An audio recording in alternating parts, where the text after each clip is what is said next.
Ahora las noticias están a un clic. Información comprobada, Hola, ¿qué tal, amigos de exclusiva y con responsabilidad. Solo en Clic de Noticias.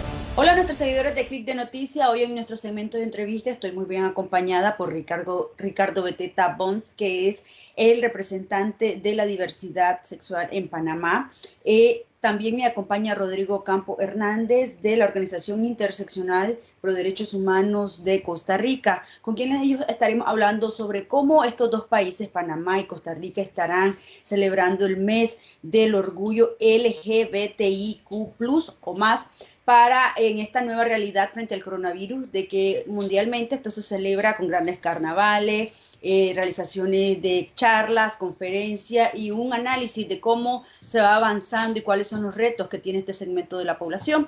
Ahora, con esta situación del coronavirus, ¿cómo están replanteándose? Rodrigo, en el caso de Costa Rica, este año por lo menos han tenido una noticia de que ya existe el matrimonio igualitario, que ya es un derecho civil en Costa Rica. ¿Cómo ustedes toman esta situación? Bueno, muchísimas gracias por el tiempo y el espacio. Saludos a Ricardo Beteta también, que es un queridísimo amigo nuestro y aliado de Reflexiones, también por el espacio. Es interesante, pues deberíamos estar en una celebración pomposa, ¿verdad? Y enorme, después de 30 años de lucha en Costa Rica. Hemos logrado finalmente que se considere el matrimonio civil como un derecho universal. Aquí marcamos un hito, por ejemplo, en Centroamérica y en otras partes del mundo, al reconocer, al ser el primer país centroamericano que reconoce el derecho de las parejas del mismo sexo a contraer matrimonio. Entonces ya no vamos a hablar de matrimonio civil igualitario, sino que es de matrimonio civil, punto. Porque en el proceso de la lucha lo que estábamos demandando era la equiparidad del derecho para todas las personas, ¿verdad? Independientemente de su orientación sexual, identidad de género, expresión de género, y eso se conquistó. En este mes del orgullo, pues evidentemente Costa Rica se ha caracterizado por hacer una gran movilización. Las organizaciones siempre hemos tratado de hacer una movilización. La primera que se hizo, imagínense que fue en el 96, creo que fue, y se hizo con 600 personas, y el año pasado llenamos 500,000 de personas en las calles de San José, que es una cantidad enorme. Pero en el contexto del COVID-19, pues evidentemente todas las actividades masivas se han suspendido y nosotros no vamos a ser la excepción. Sin embargo, las diferentes organizaciones hemos estado planeando hacer foros virtuales, de recuperación de la memoria histórica también, que es muy importante, no solamente de los hitos que marcaron a partir de 1969 con el movimiento en el Stonewall, Nueva York, sino también tratando de recuperar cuáles son nuestros propios Stonewalls en Costa Rica, ¿verdad? Es decir, la población de la diversidad sexual y de género a lo largo de toda la historia contemporánea, reciente en todo el mundo, ¿verdad?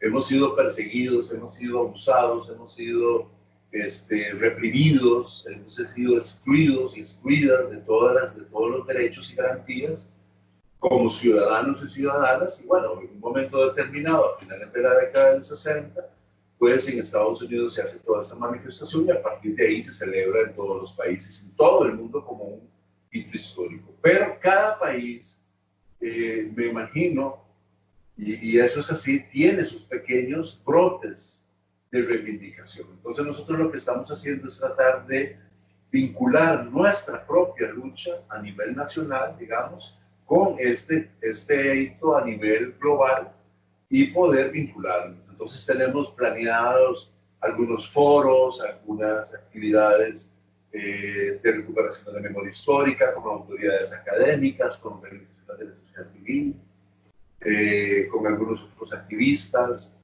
Hay también una marcha virtual que se va a hacer, otras organizaciones. Nosotros estamos más enfocados desde Organización Interseccional por Derechos Humanos hacia esa recuperación de la memoria histórica.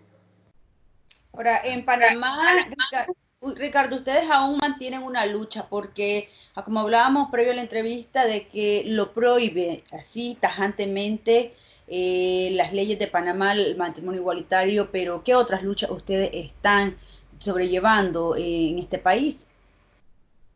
Bueno, desde más de 15 años hemos estado promoviendo el reconocimiento del Estado panameño de la diversidad sexual.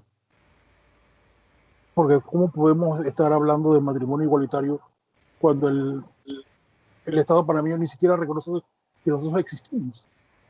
Y todavía prevalecen normas que nos prohíben trabajar, nos limitan la circulación, nos limitan el acceso a la educación, a la familia, al trabajo. Todavía son piezas en la legislación panameña que continúan viéndonos como una población peligrosa, que es importante controlar. Entonces, si no podemos avanzar en esos temas, ¿cómo podemos hablar a nosotros del matrimonio igualitario? Por lo menos aquí en Panamá. Y eso es un debate interno que tenemos entre los colectivos, porque después de que en el 2008 la sodomía fue despenalizada en Panamá, y Panamá se convirtió en el último país hispanoparlante en derogar este tipo de normas, no hemos tenido mayor avance en este tema.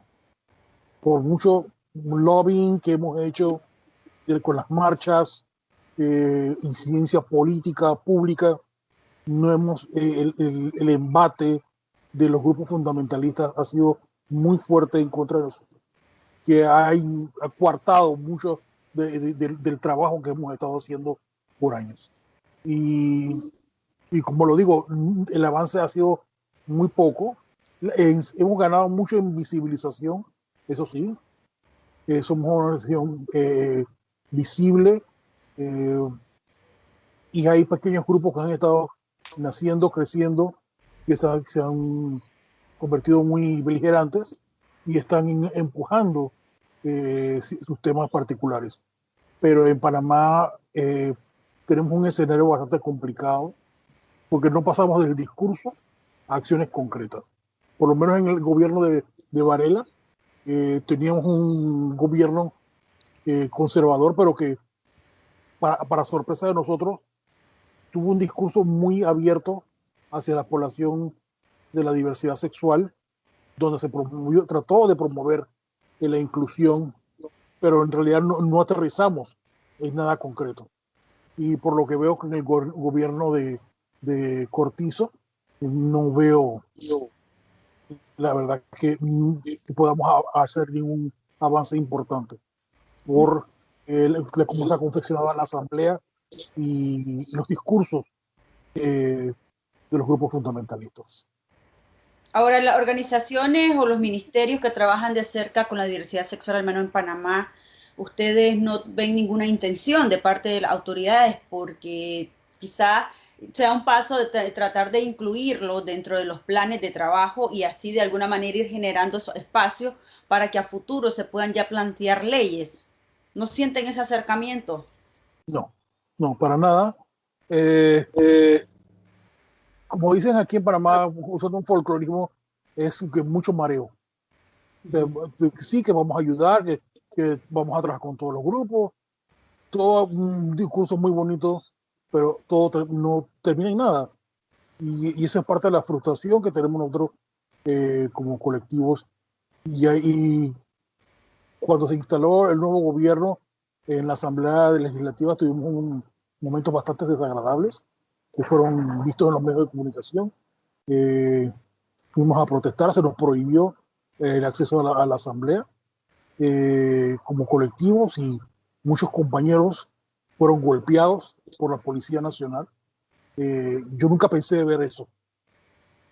Y yo nada más que veo que es el avance de grupos fundamentalistas que están utilizando a los grupos LGBTI, que somos grupos débiles, que no tenemos la capacidad de defendernos como otros colectivos, y nos usan como caballos de Troya, ¿no? En términos de hay que luchar en contra de estos grupos porque Panamá se va a acabar, ¿no?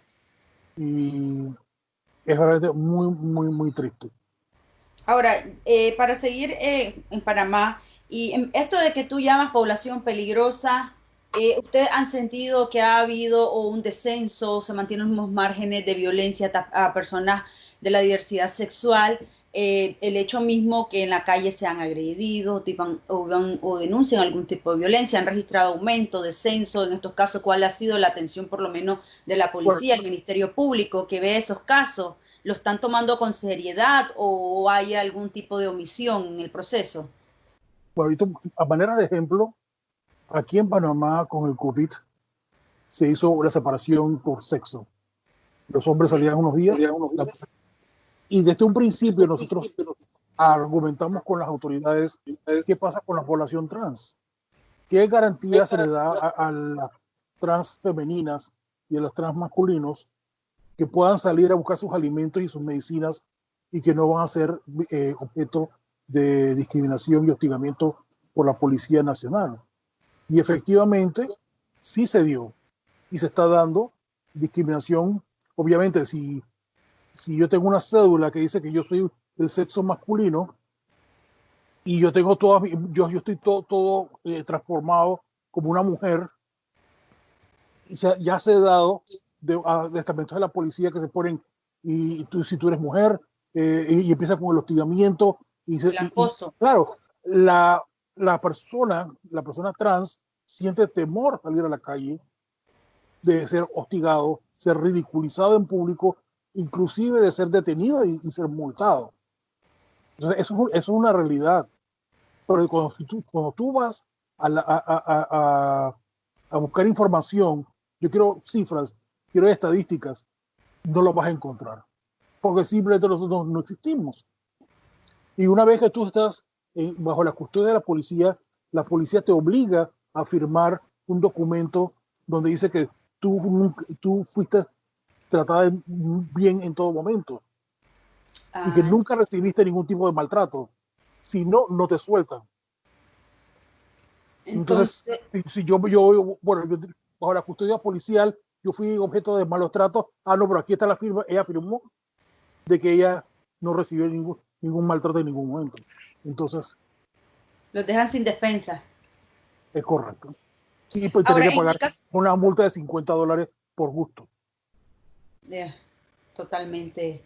En el caso de Costa Rica, Rodrigo, ustedes, bueno, con esto del matrimonio igualitario se habla que es un gran paso. ¿Ustedes consideran de que esto de alguna manera va a mejorar las condiciones de vida de las personas de la diversidad sexual en Costa Rica en cuanto al acceso al trabajo, al acceso a la salud? ¿Existen esas condiciones que en este país que ahorita pues está con bombos y platillos pues anunciando de que ya en Costa Rica el matrimonio civil entre las personas del mismo sexo existe? Esto va a traer a que lleguen el turismo de matrimonio en la región centroamericana, tomando en cuenta por la cercanía, porque ustedes tenían que viajar o al sur de América, o Norteamérica, incluso a Europa a casarse. Bueno, sí, yo lo que creo es que eso hay que tenerlo, esto hay que observarlo con mucho detenimiento, con mucho cuidado. No es algo tan sencillo. La lucha, como te digo, por los derechos de la diversidad sexual y de género en Costa Rica ha sido una lucha, como en todo el resto de Centroamérica. Es una lucha histórica, es una lucha desde los años 70, se ha venido visibilizando cada vez más, como dice Ricardo, y hemos logrado una gran visibilización que se ponga en la discusión pública el hecho de que existimos más de 6 millones de personas centroamericanas que tenemos una condición y una orientación sexual y de género que nos excluye de toda condición, no solo de derechos, sino de ciudadanía. Es decir, somos personas que vivimos en un estado cuya ciudadanía no nos es reconocida. Número uno. Entonces, haber ganado, haber conquistado en algún sentido y haber conquistado, pues finalmente, el derecho a casarnos entre personas del mismo sexo es un paso, pero no es todo lo que hemos logrado. Es decir, nosotros hemos tenido aquí A mí me hace mucha gracia porque yo soy un investigador de toda esta temática a nivel centroamericano. Y he estado en Panamá, he estado en Guatemala, he estado en Honduras y el sentimiento de todas las organizaciones hermanas es que el matrimonio civil igualitario es una necesidad, pero es una necesidad en el último nivel, porque hay una serie de elementos que no se han resuelto para todas las poblaciones. Es decir, quienes son más beneficiados en mi país, en Costa Rica, con esto del matrimonio civil, somos los hombres y las mujeres homosexuales.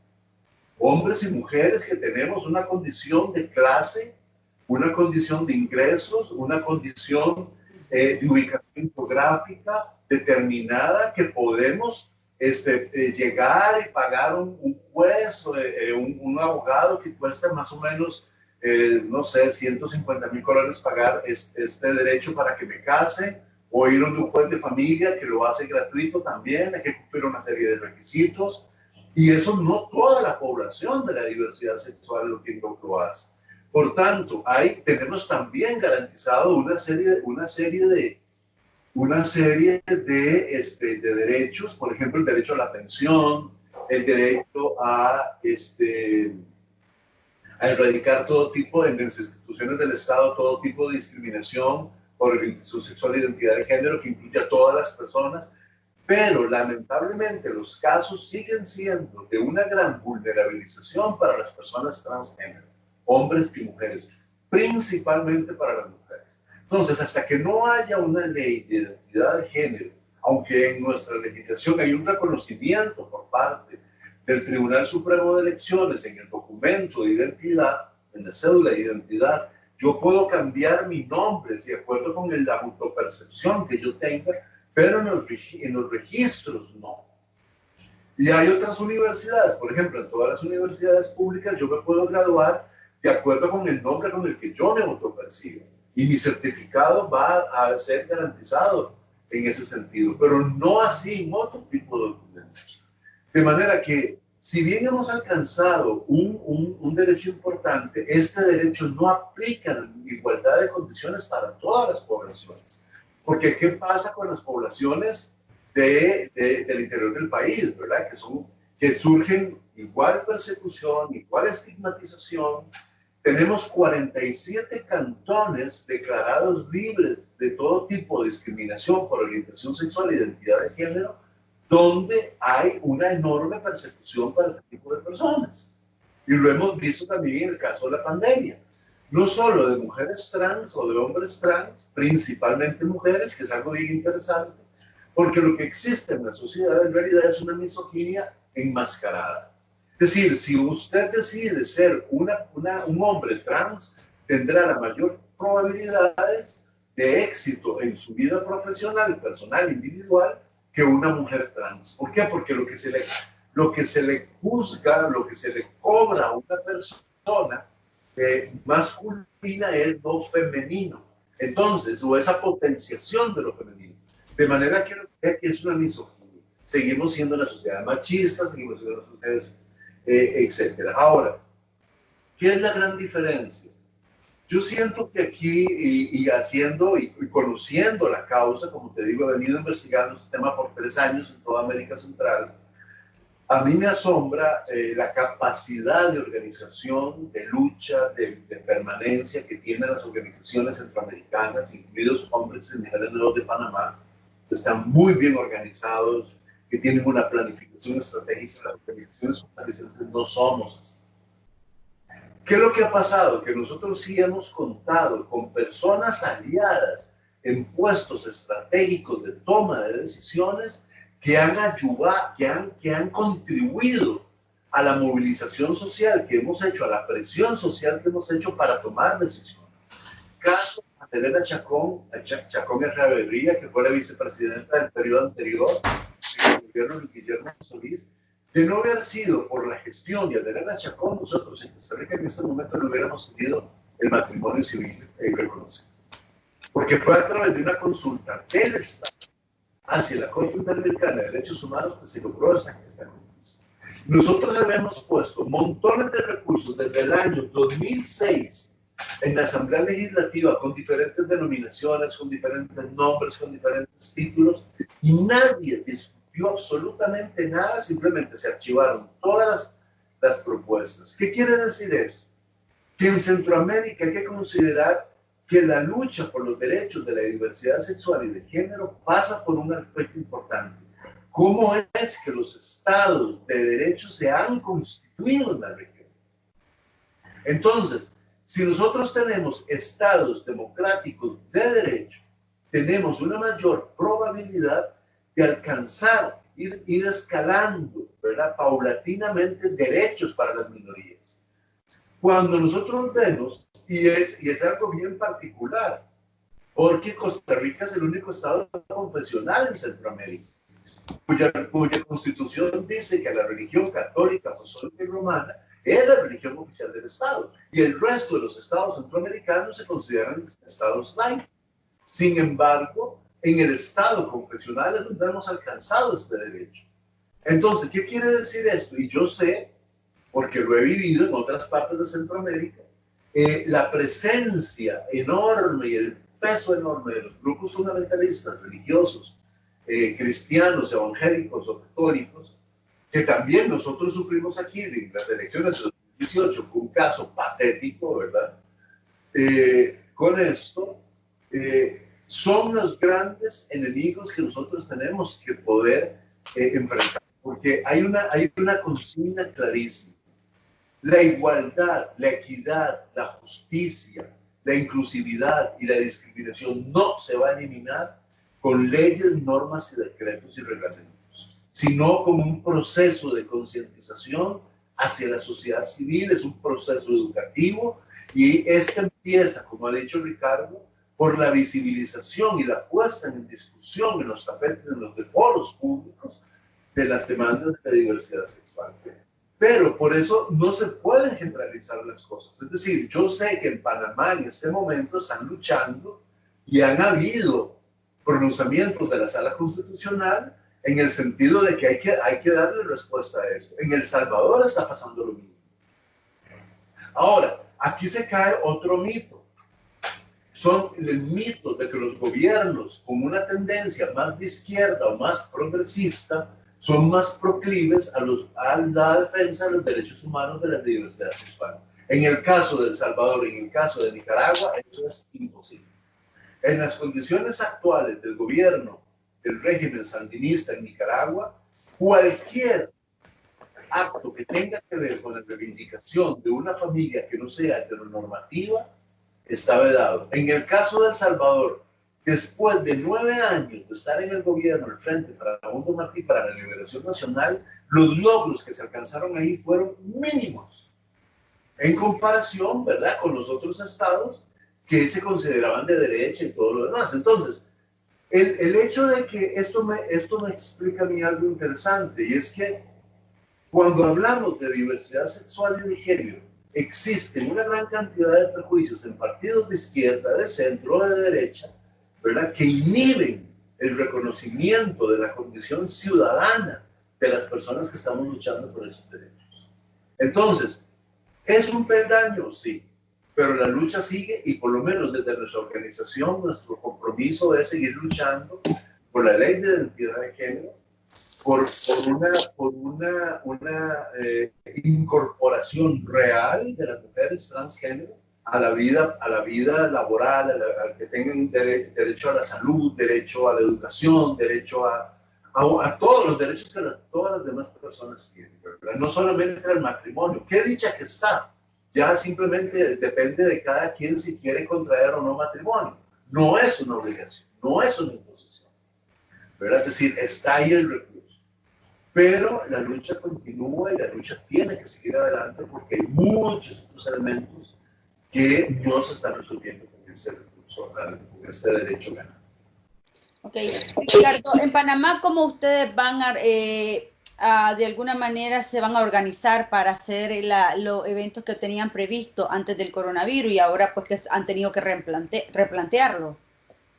Bueno, si el COVID nos ha enseñado algo, es reinventarnos y utilizar los medios de comunicación como alternativos para poder encontrarnos, poder dialogar. Y creo que hemos sido exitosos en ese aspecto. Hemos estado haciendo nuestras charlas, nuestros seminarios, inclusive haciendo fiestas eh, eh, por medio de los medios de comunicación, que ha sido también muy concurridas, muy exitosas. Y nos mantenemos en contacto con la población. Hemos estado utilizando las redes sociales.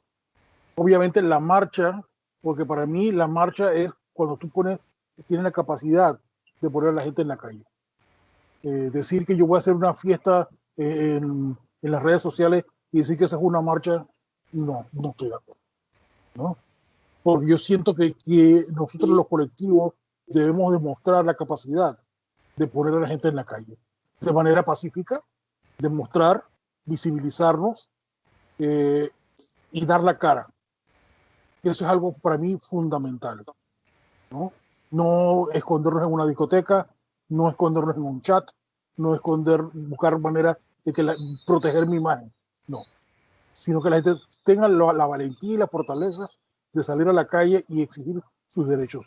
Entonces, gente que quiera decir que un evento en los medios, en las redes sociales es una marcha, no estoy de acuerdo con será un encuentro, pero marcha no es. Y yo siempre voy a defender eso en todo momento. La marcha está cancelada. No sé si la vamos a hacer a fin de año o vamos a esperar para principios del año que viene, pero yo siento que eso es fundamental, porque aquí en Panamá hemos tenido un problema de desvirtuar las marchas.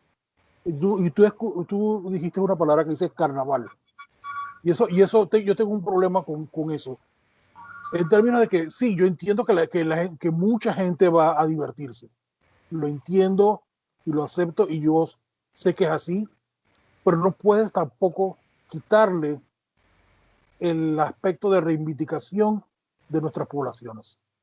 Eso no puede quedar en segundo lugar y simplemente no, es una fiesta, vamos a divertirnos y celebrar y sentirnos orgullosos. ¿Celebrar qué? Sentirnos orgullosos de qué, cuando no podemos pelear, no podemos avanzar, las autoridades no nos hacen caso.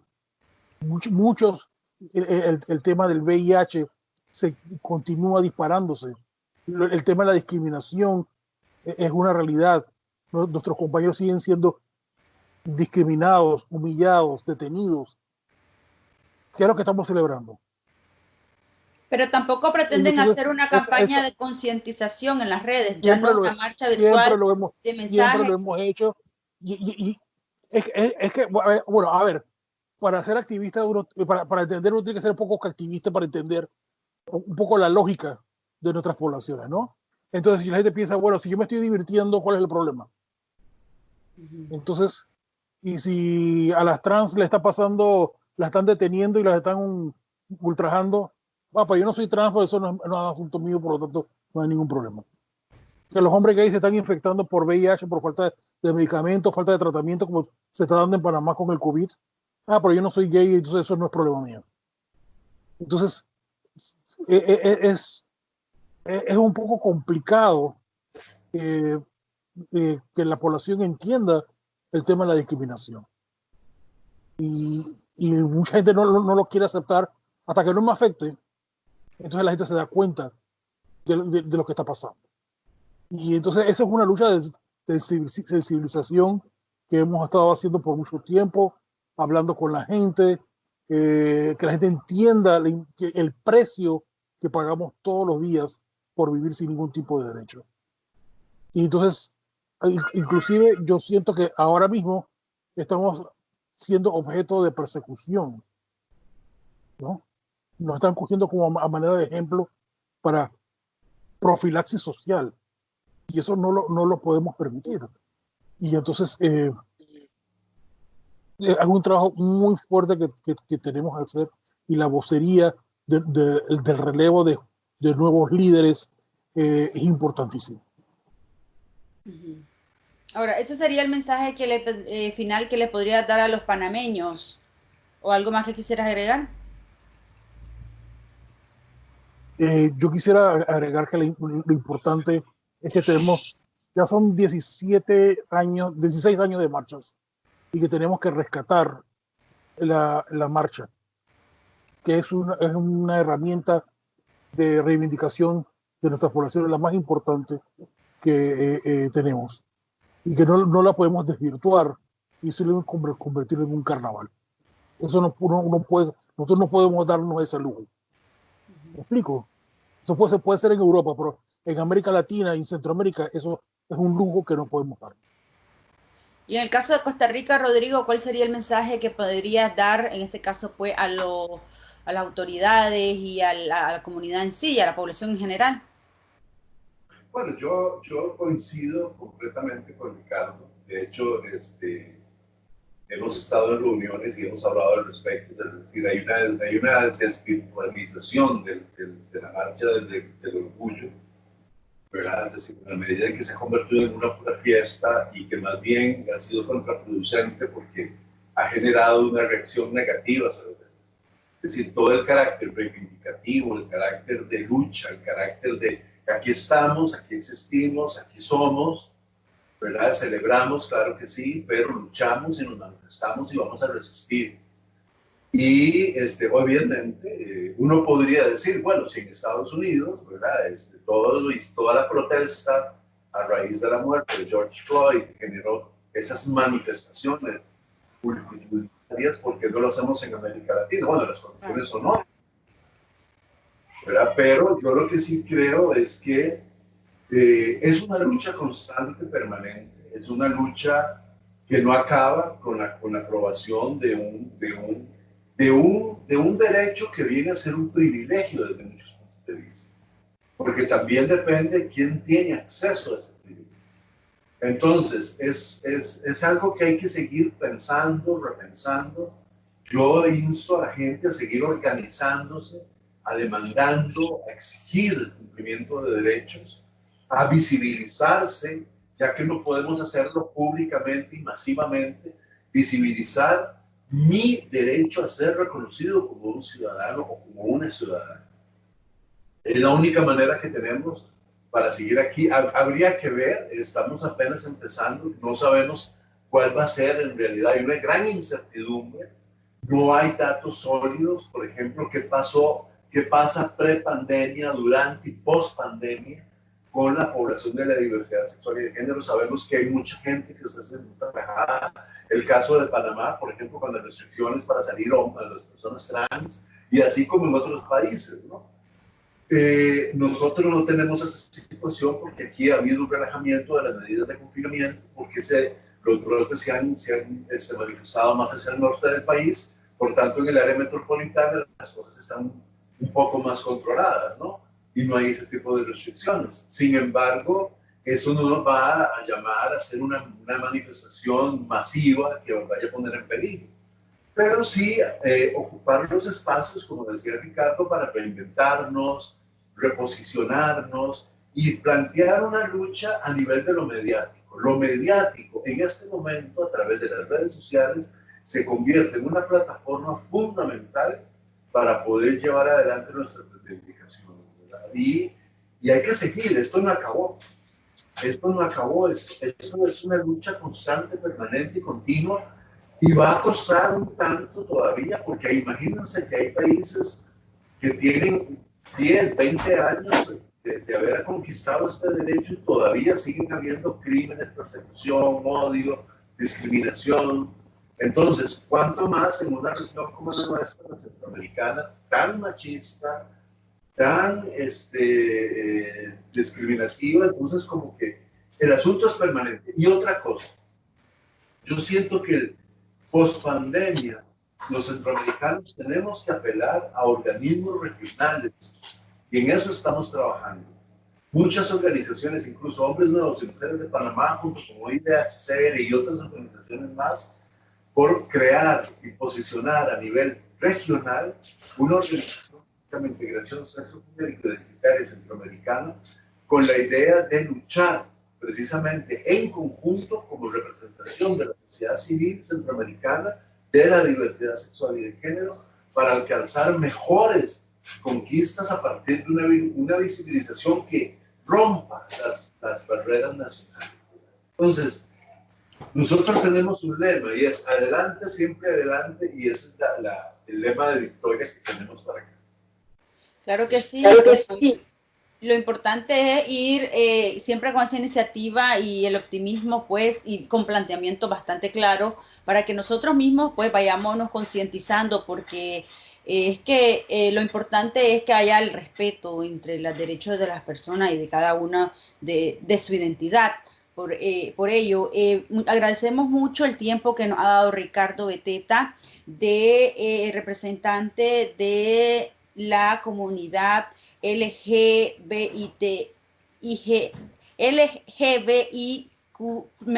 de Panamá, y a Rodrigo Campos Hernández de la Organización Interseccional Pro Derechos Humanos de Costa Rica. Espero tenerlos pronto con nuevos resultados y para que hablemos más, porque este es un tema que necesita mucho tiempo para irnos educando e irnos familiarizando con los diferentes términos y las palabras correctas, pues, para poder tener una comunicación más asertiva. Muchas gracias, y a nuestros seguidores de Click de Noticias que nos pongan sus comentarios y los temas que les gustaría abordar en la futura entrevista. Hasta la próxima.